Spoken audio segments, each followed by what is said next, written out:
अस्सलाम वालेकुम, welcome to basic to advanced English YouTube channel. आज हम पैसिव टेंसेस शुरू करने जा रहे हैं क्योंकि हमारे एक्टिव टेंसेस सारे कंप्लीट हो चुके हैं। अगर आपको एक्टिव टेंसेस की प्लेलिस्ट चाहिए तो नीचे आपको डिस्क्रिप्शन में मिल जाएगी, आप सारे एक्टिव टेंसेस देख सकते हैं। अच्छा, अब हम स्टार्ट करने जा रहे हैं पैसिव टेंसेस।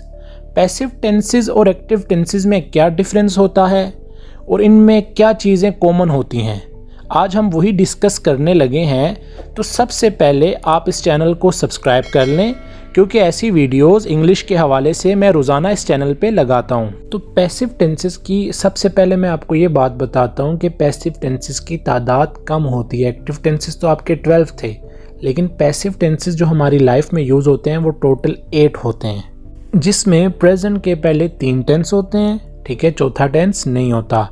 पास्ट के भी पहले 3 टेंस होते हैं, चौथा नहीं होता।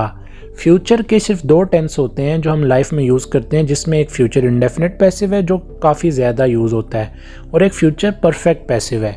पुरानी इंग्लिश में फ्यूचर कॉन्टिन्यूस भी यूज़ होता था विल बी बीइंग के साथ, लेकिन आजकल उसका ज़्यादा इस्तेमाल नहीं किया जाता। तो हम स्टार्ट करते हैं सबसे पहले टेंसेस में। पैसिव का जो पहला टेंस है वो है present indefinite passive tense. Present indefinite passive tense क्या होता है, इसको डिस्कस करते हैं। तो सबसे पहली चीज़ डेफिनेशन। अब डेफिनेशन सेम होती है, ये बड़ी इंपॉर्टेंट बात है। एक्टिव में अगर आपको वो जो डेफिनेशन है याद है तो पैसिव में आपको याद करने की ज़रूरत नहीं पड़ेगी क्योंकि डेफिनेशन सेम ही होती है, कॉन्सेप्ट सेम ही होता है, लेकिन फ़र्क आता है स्ट्रक्चर में। ठीक है, डेफिनेशन देखिए। Present indefinite tense is used to state an action which occurs on regular basis in present. मतलब ये जो अब डेफिनेशन मैंने पढ़ी है, ये डेफिनेशन वही है जो एक्टिव में भी थी, लेकिन अब स्ट्रक्चर में डिफरेंस आ जाएगा। स्ट्रक्चर स्टार्ट करते हैं।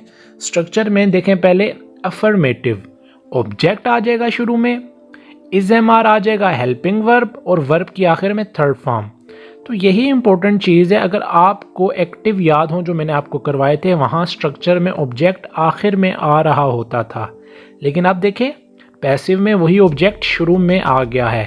और अब आपके माइंड में एक और चीज़ भी आ रही होगी कि इज एम आर तो हम प्रेजेंट कॉन्टिन्यूस में लगाते थे जो एक्टिव टेंसेस थे, हम यहाँ एक कदम आगे रहते हैं। ठीक है, यहाँ प्रेजेंट इंडेफिनिट टेंस में ही इज एम आर आ जाता है क्योंकि यहाँ हेल्पिंग वर्ब का होना लाजमी है।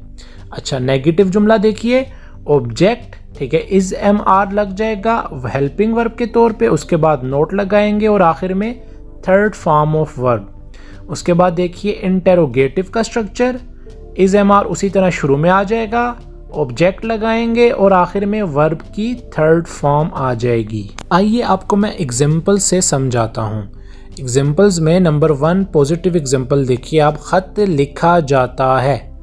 खत लिखा जाता है। अब ये पैसिव कैसे है? अब इसमें देखें, लिखना एक्शन है और लिखने वाला कौन है, मतलब काम करने वाला सब्जेक्ट होता है, लेकिन इस जुमले में काम करने वाले का हम जिक्र नहीं कर रहे, इसलिए ये पैसिव है।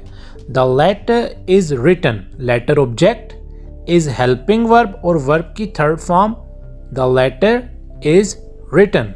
उसके बाद देखिए नंबर 2, चोरों को गिरफ्तार कर लिया जाता है। अब इस जुमले में आपने ये नहीं देखना कि चोर आ गए हैं, ठीक है, चोर तो आ गए हैं लेकिन गिरफ्तार करने वाला मौजूद नहीं है ना, जो काम कर रहे हैं वो सब्जेक्ट होता है, तो ये पैसिव ही है। थीव्स आर अरेस्टेड, अब इसमें थीव्स जो शुरू में लग गया ये ऑब्जेक्ट के तौर पे आ गए, थीव्स आर अरेस्टेड। उसके बाद नंबर 3 देखिए, उसे धोखा नहीं दिया जाता है, नेगेटिव। अब नेगेटिव जुमले हैं, उसे धोखा नहीं दिया जाता है।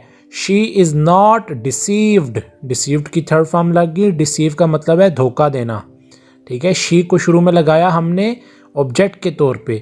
अब यहाँ भी उसे धोखा देने वाला मौजूद नहीं है जिसका हम जिक्र कर रहे हैं, ठीक है, इसलिए ये पैसिव हो गया। इसके बाद नेक्स्ट देखिए नेगेटिव, तुम्हारी तारीफ नहीं की जाती है, तुम्हारी तारीफ नहीं की जाती है। You are not admired, you are not admired, object, helping verb, not लगाया और आखिर में third form of verb admired, क्योंकि इस जुमले में तारीफ करने वाला मौजूद नहीं था। तुम तो मौजूद हो तुम्हारी, लेकिन तुम्हारी तारीफ़ करने वाला जो है वो मौजूद नहीं है, इसलिए ये पैसिव था। उसके बाद चलते हैं इंटरोगेटिव सेंटेंसेस की तरफ। क्या उनको पीटा नहीं जाता है? Are they not beaten. पीटना मतलब मार पीट वाला। Are they not beaten. अब इस जुमलों में दे तो आ रहा है लेकिन दे तो काम नहीं कर रहे, पीटने वाला मौजूद नहीं है, इसलिए दे ऑब्जेक्ट के तौर पे आ रहा है। Are they not beaten. क्या मुझे अच्छे रिमार्क्स दिए जाते हैं? ठीक है, क्या मुझे अच्छे रिमार्क्स दिए जाते हैं? देने वाला मौजूद नहीं है। Am I given good remarks. Am I given good remarks. तो ये था हमारा प्रेजेंट का इनडेफिनिट पैसिव टेंस, जो कि पहला पैसिव टेंस है। मैंने आपको बहुत आसान तरीके से समझाया है। अगर अभी भी आपके माइंड में कोई कन्फ्यूजन है तो मुझे आप कमेंट्स में पूछ सकते हैं। तो ये था प्रेजेंट इंडेफिनिट पैसिव टेंस। और जो लोग एक्टिव टेंसेस सीखना चाहते हैं, मैंने डिस्क्रिप्शन में प्लेलिस्ट दी हुई है, वहाँ क्लिक करें, आपको सारे एक्टिव टेंसेस मिल जाएंगे। मिलते हैं इंशाल्लाह नेक्स्ट वीडियो में, तब तक के लिए अल्लाह हाफिज़।